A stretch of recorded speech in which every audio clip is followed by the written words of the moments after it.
नमस्कार दोस्तों, मैं आपका दोस्त गुजारिश।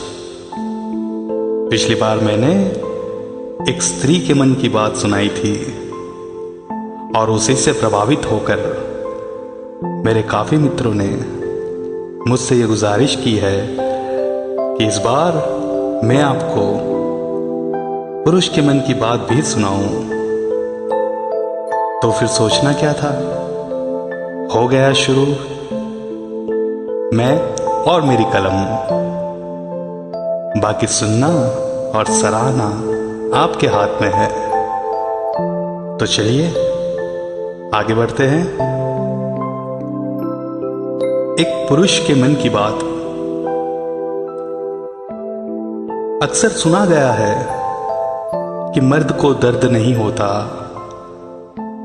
और लोगों की भी यही धारणा है कि पुरुष बहुत मजबूत होता है और वह भावुक नहीं होता।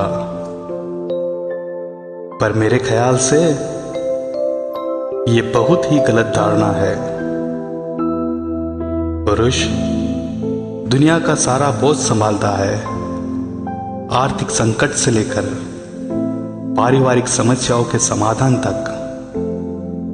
परंतु इस बीच भारी तनाव और कश्मकश के कारण अकाल ही रक्तचाप, हृदय रोग, मधुमेह जैसी काफी गंभीर बीमारियों का शिकार होता है।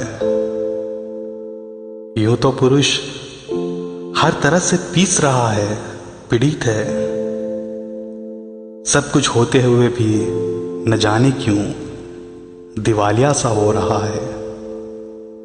सगे संबंधी के बावजूद भी अकेला है।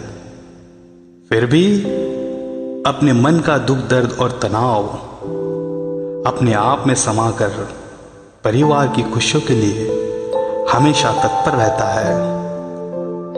पुरुष कभी भी पॉजिटिव नहीं होता, जैसे कि अक्सर स्त्रियां होती है।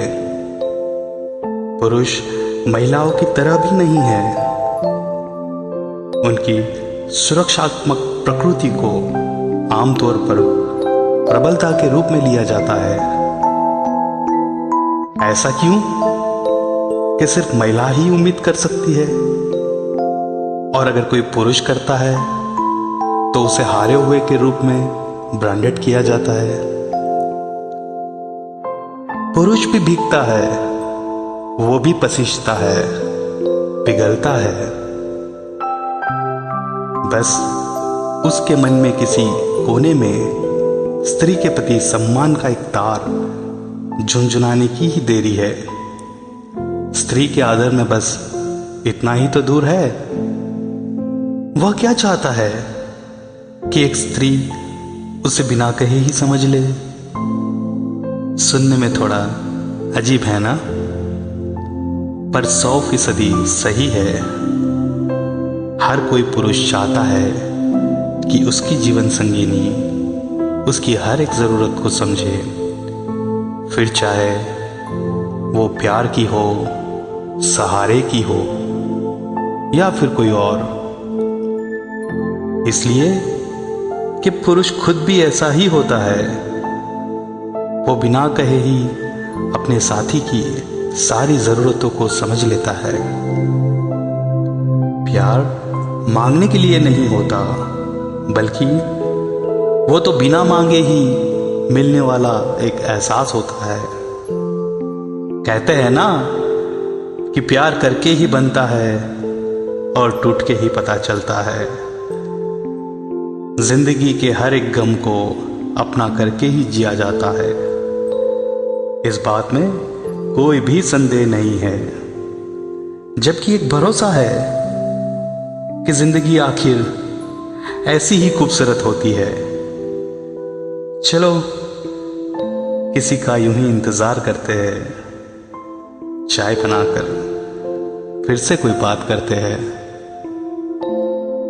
अब मुझे इजाजत दे, फिर से एक नए विषय के साथ मैं आपसे मिलता हूं। तब तक के लिए इंतजार कीजिए और अपना ख्याल रखिए।